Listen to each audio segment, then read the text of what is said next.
Bonjour, je m'appelle Julia, je suis en première année à l'EM Normandie.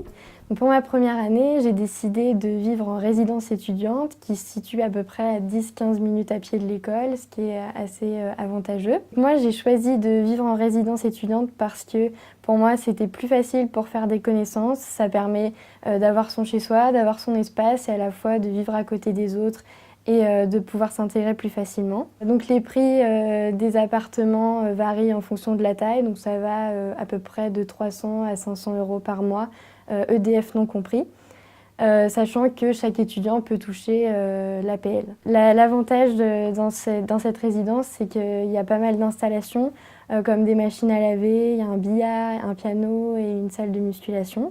Ce qui est assez pratique aussi, c'est qu'on a 2 supermarchés à côté, on a le tram à 10 minutes à pied et c'est au bord d'un lac, donc c'est assez agréable.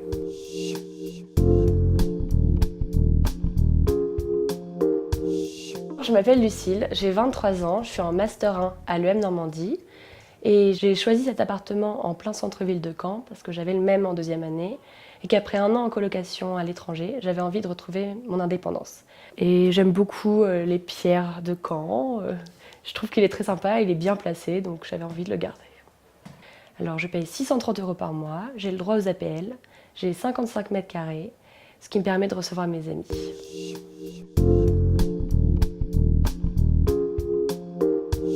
Je m'appelle Floriane, je suis actuellement en Master 1 de l'école de management de Normandie. J'ai choisi cette année d'habiter en colocation dans le centre-ville de Caen avec une amie de l'école.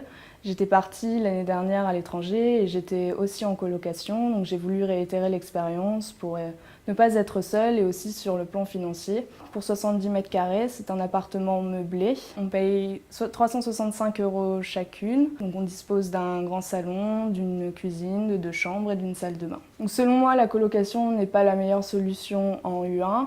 Seulement si la personne est vraiment motivée, c'est toujours une bonne expérience de rencontrer de nouvelles personnes et de côtoyer ces personnes au jour le jour.